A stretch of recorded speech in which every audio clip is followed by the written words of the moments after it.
Yooyyaa akkam jirtanii nagaa jirtu an Dr. Arumsaadha. Akkuma kanaan dura har'as mata duree tokko qabadhee isinii dhufee jira. Mata dureen keenyarraa dubartoota ulfaa hordofii addaa gochuu qaban jedha. Chaanaali keenyaaf namoonni haaraa taatan asumaan subscribe like akka gootan isin affeerra. Egaa mata duree har'as kaafne kanarratti bal'inaan ni mari'anna. Mata dureen keenya kun egaa akkuma jalqaba isiniif ibsu yaalirratti dubartoota ulfaa hordofii addaa gochuu qaban jedha. Asirratti wanti beekuu qabdani dubartoonni takka karoora maatii godhachuu yoo barbaadde kaastee haga ulfii sun deessutti erga deessee boodas akka haala ogeessi yaalaa ishee ajajeen yookiin itti himeen hordofii gochuun dirqamaa jechuudha. Kanaaf dubartoonni ulfaa hundumtuu hordofii gochuun dirqamaa jechuudha. Hordofii yeroo ulfaas ta'e sana boodas mariisisuun dirqamaa jechuudha. Ogeessa fayyaa jechuudha. Haala ogeessi yaalaa sun ishee ajajeen jechuudha. Kanaaf namni kamiyyuu dubartiin ulfaataa takka hordofii gochuu qabdi. Haa ta'u malee dubartoonni tokko tokko addatti hordofii cimaa fi hordoffiin addaa ta'e kun isaan kan barbaachisu hin jira jechuudha. Kunis maalidhaa rakkoo gama garaagaraatiin haadharra gahuu fi akkasumas daa'imarra gahu hambisuuf jechuudha. Kana yoon jedhu dubartoonni fayyaan yookiin akkasumas immoo haalli fayyummaa dubartootaa akkasumas immoo sababoonni dhibee garaagaraatiif dubartoota saaxilan dubartoota irratti adda ta'uu isaatirraa kan ka'e dubartoonni tokko tokko yeroo ulfaa balaa guddaadhaaf waan saaxilamuu danda'aniif dubartoonni kunniin addatti hordofii addaa fi akkasumas immoo kunuunsi addaa kan godhamuufii qabu ni jira jechuudha. Kun tokko fayyaa ishee akka eegamu gochuu fi lama immoo daa'imni fayyaa dhalate fayyaa qabu qaama guutuu ta'e waan hundumaan nagaa ta'e akka haadha sanarraa dhalatu gochuufi jechuudha. Kanaaf rakkoo haadharras daa'ima sanarras gahu hambisuuf jecha dubartoonni tokko tokko hordofii addaa kan isaan barbaachisu hin jira.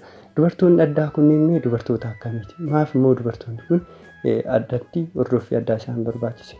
Kanneen keessaa mee adeemnu tokko irratti dubartoonni ulfaa hordofii addaa isaan barbaachisan dubartoota dhibee beekamaa qaban kanaan dura dhibee beekamaa qaban fakkeenyaaf yoo fudhan dubartoonni dhibee sukkaaraa qaban, dubartoonni dhibee kalee qaban, dubartoonni dhibee gaggabdoo qaban, dubartoonni dhibee dhiibbaa dhiigaa yeroo ulfaa fi akkasumas yeroo ulfa dura jiru jechuudha. Dhiibbaa dhugaa, dubartoonni dhibee kalee qaban, dubartoonni dhibee walqunnamtii saalatiin daddarban qaban, dubartoonni HIV qabanii fi akkasumas dubartoonni dhibee biroo kan irratti beekamaa yoo qabaatan jechuudha. Osoo ulfan ta'in dura jechuudha. Deemanii ogeessa yaalaa isaanii mariisisuu qabu jalqaba irratti jechuudha. Ogeessa yaalaa isaa deemanii rakkoo fayyaa akkanaan qaba. Kanarraan qabatee rakkoo akkamitti immoo daa'ima keerra anas gahuu danda'a. Akkamitti immoo rakkoolee kana ittisuu danda'a kan jedhu ogeessa yaalaan jechuudha. Ogeessi yaalaas haala isaaniif toluun haala isaanii mijatuuf qorichoota garaagaraa irraa kennuu fi akkasumas immoo haalli fayyummaa ulfaa sun itti gaggeeffamu itti himuu danda'a jechuudha. Asirratti wanti hubachiisuu isin barbaadu yeroo jalqaba irratti jechuudha. Dubartoonni hordofii addaa barbaadan kun hordoffiin isaanii kan gorfamu hospitaala naannoo isaaniitti yoo ta'e gorfamaa jechuudha. Buufata fayyaatti yoo ilaalaman jechuudha jalqaballee achirraa gara hospitaala itti dhiyaatutti riifarii kan godhamuu qabanidha jechuudha. Hordoffiin kunis kan itti godhamuufii qabudha kan gorfamu jechuudha. Naannoo hospitaala isaanitti siiqee jiru irratti akka hordoffiin godhamuuf ni gorfamaa jechuudha. Egaa guyyaan beellamaa isaaniitiis akkamitti immoo sana booda maal akka gochuu qaban achirratti jechuudha kan ogeessa yaalaatiin jechuudha. Ogeessonni kunis immoo tokko ofuma fi fakkeenyaaf hakimni hospitaala distriiktii irra jiru tokko mariisisanii wanta inni jedhe yookiin gara biraattis isaan riifarii gochuu danda'a jechuudha. Kanaaf yoo danda'an rakkoolee fayyaa biroo kan qaban wantoonni kun hospitaala naannoo isaaniitii fi akkasumas immoo mana yaalaa naannoo isaaniitti deemuun mariisisuu qabu jechuudha rakkoo kanaa jechuudha. Osoo kanarratti kan beekuu qabdan ulfa dura jechuudha kan mariisisuu qabdan. Inni biraa dubartoonni araada adda addaa fayyadaman akkasuma hordofii addaa isaan barbaachisa.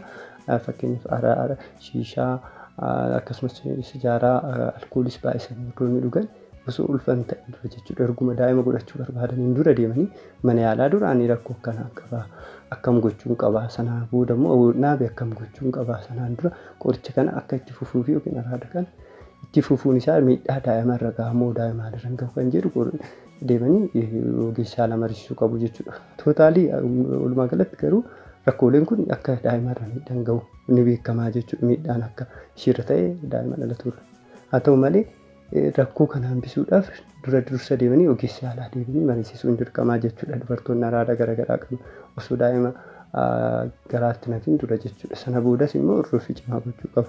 Inni bira qorichoota garaagaraa dubartoonni fayyadaman sababa garaagaraatiif qorichoonni garaagaraa ajajamuufii danda'a. Kunis miidhaa daa'immarra geessisuu danda'a jechuudha qorichoonni kun. Kanuma hin jedhu tokko qaaman akka guutuun dhalli waan go'aniif kanas ogeessi yaalaa bira deemtee dubartiin mariisisuu qabdi jechuudha.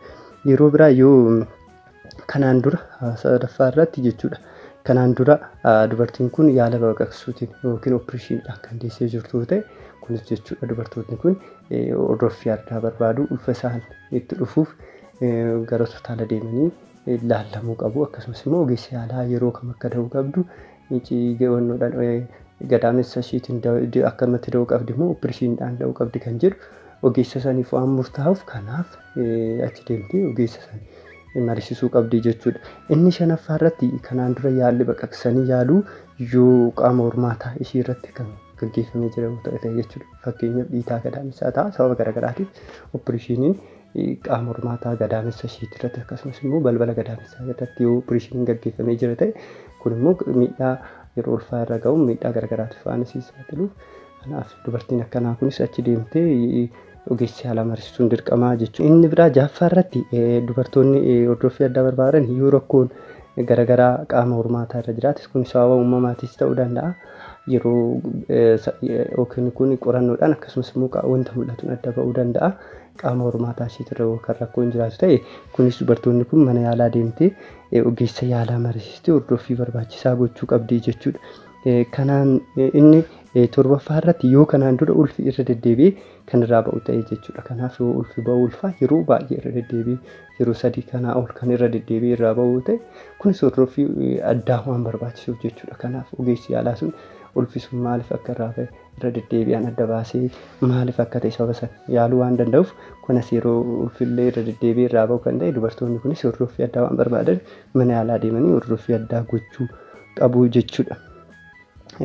Inni biraa 8ffaa irratti yeroo kanaan dura daa'imni da'an lubbuudhaan kan jirre daa'ima da'an jechuudha. Lubbuun garaatti dabartee kan deessoo ta'e akkasumas immoo erga deessee booda akkasumatti akkuma dhalateen daa'imni san lubbiinuu kan darbe yoo ta'e kunis rakkoo garaagaraa wajjin waan qabachuu danda'uuf dubartoonni kunniinis mana yaalaa deemanii ogeessi yaalaa mariisisuu qabu jechuudha. 8ffaan isa kanaa jechuudha. Inni 9ffaa irratti daa'ima kanaan dura deesse osoo guyyaan ishiin gahin kanaan dura kan deessee jirtu ta'e jechuudha. Kanaan dura seenaa akkasii yoo kan qabdu ta'e dubartiin kunis hordoffii addaa ishii kan barbaachisudha jechuudha. Dubartoota daa'ima guyyaan osoo hin gahin deessee jirtu ta'e jechuudha kanaan duratti. Inni biraa yoo daa'imni kanaan dura dhalate rakkoo fayyaa kan qabu ta'e sababoota garaagaraatiin daa'imman rakkoo fayyaa garaagaraa qabaatanii dhalatuu danda'u. Kanaaf daa'imni kanaan dura deesse rakkoo fayyaa kan qabu ta'e kanas osoo ulfa hin ta'in duras akkasumas immoo garaatti ergaarfii dura mana yaalaa deemsistee ogeessi yaalaa mariisisuu qabdi jechuudha. Inni biraa 11ffaa irratti dubartoonni ulfaa hordoffii addaa isaan barbaachisan ulfi garaatti baatan yookaan lakkuu ta'e. Egaa sababoota garaagaraatiin ulfi lakkuu uumamuu danda'a. Ulfi lakkuu uumamu kunis immoo dubartootaa fi akkasumas immoo daa'imman kan balaa garaagaraatiif saaxiluudha. Kanaaf akkuma baay'inni daa'imman gara daamessa haadhaa keessatti dabalaa deemanii rakkoon haadhaa fi daa'imman irra ga'us waan dabalaa deemuuf yeroo kanas hordoffii addaa kan isaan barbaachisu ulfa lakkuu jechuudha.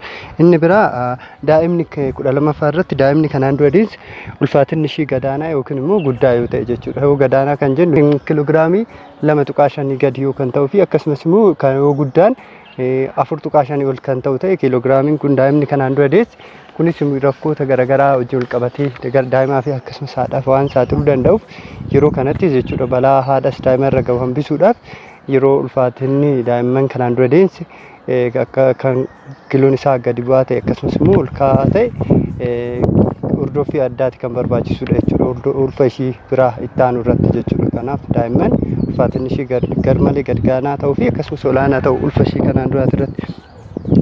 13ffaa irratti umrii haadhawwanii yookiin haadha ulfaasanii jechuudha. Umriin haadha sanii 16 yookiin 18 gadi yoo ta'e akkasumas immoo umriin haadha sanii gara malee kan deemu ta'e 40 ol ta'e kunis rakkoo garaagaraatiif jechuudha. Akka malee ijoollee daa'imman yookiin umriin isaanii gara ijoollummaatti kan siiqe akkasumas immoo umriin isaanii kan achi siiqe umrii 40 ol 35 ol ta'e akkasumas immoo kudha ja'a gadi yookiin kudha saddeeti gadi ta'e kunis sababoota garaagaraa balaa garaagaraatiif waan nama saaxiluuf yeroo kanatti hordoffii addaa kan isaan barbaachisudha. Inni kudha arfaffaa irratti daa'ima jalqabaa ta'e jechuudha. Haati jalqabaa takka umriin kan deemtee fi ulfi ishii daa'ima jalqabaa ta'e. Fakkeenyaaf daa'imni haati takka maaliif kunis akkuma umriin deemaa deemtu carraan daa'ima argachuu ishii xiqqaa waan ta'eef yeroo kanarratti ulfa ishii kanarratti hordoffii cimaa ishii barbaachisaa jechuudha. Dubartoota umriidhaan achi siqan jechuudha. Ulfa isaanii jalqabaa ta'e 35 ol kan ta'u ta'e kunis hordoffii addaa isaan barbaachisaa. Inni biraa 15ffaa irratti yoo dhiinni abbaa manaatii fi dhiinni ishii haadha manaa yookaan hin ginne olii simanne yoo ta'e jechuudha.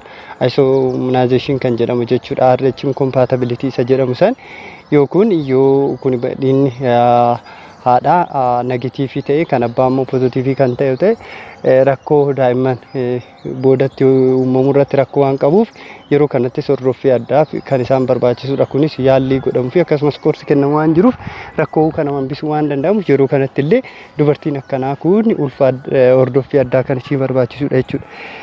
Inni 16ffaa irratti akkasumas rakkoolee biroo jechuudha kan qaban yoo ta'e dubartoonni fakkeenyaaf akka ulfaatina garmalee guddaa kan ta'e akka malee qal'aa jechuudha, baay'ee huqqataa kan ta'e. Inni biraa immoo akka garmalee gabaabaa kan ta'e jechuudha. Meetira tokkoo fi walakkaa gadi kan ta'u ta'e yeroo baay'ee rakkoo garaagaraa ulfa da'umsa irratti rakkoo garaagaraatu wal qabatee dubartoota kana waan mudachuu danda'uuf isaan kunniin hordoffii addaa kan isaan barbaachisudha jechuudha. Dubartoota garmalee furdaa ulfaatinni isaa guddaa ta'an kunniin hordoffii addaa isaanii kan barbaachisudha. Rakkoolee yeroo ulfaa uumamanis jechuudha. Rakkooleen ulfaa yeroo ulfaa uumamanis yaala tamtamaa fi akkasumas hordoffii kan barbaadan hin jiru jechuudha. Kanaaf yeroo amma fakkeenyaaf mataa dhukkubbii garaan nama dhukkubuu odoo guyyaan hin gahin gan nama dhiibuu kunniin akkasumas immoo gaggabdoon jiraachuun kunniin mallattoolee yaala tamtamaa yeroo ulfaa barbaada waan ta'eef yeroo kanatti hordoffii cimaa kan ishiin barbaachisudha. Akka walitti galaatiitti wanti hubachuu qabdan dubartoonni kamiyyuu hordoffii gootuun dirqama. Haa ta'uti malee dubartoonni armaan olitti isin eerre kun hordoffii isaanii osoo ulfaa hin dur osoo ulfi isaanii garaatti naaf hin dur odoo deemanii ogeessa yaalaa mariisisanii nu gorfamaa jechuudha. Kanaan alattis dubartoonni kamiyyuu osoo ulfaa hin dura deemanii ogeessa yaalaa mariisisan daa'ima isaanii fayya qabeessa ta'e akka dhalatu. Akkasumas immoo fayyaan isaanii guutuun osoo miidhaan daa'imaa fi akkasumas haadharras hin gahin akka dhalatu waan godhuuf yeroo hundumaa odoo dursinee ogeessa yaalaa mariisisnee gaariidha. Kanarraa isiniif qopheesse kanumaa yeroo biraatiin hanga walitti deebinutti fayyaa ta'aa Dr. Haaromsaadha. Chaanaalii kanaaf namoonni haaraa ta'an sabiskiraayib laayik godhaa. Maatii tiri keenyatti dabalamaan isin hin jirna.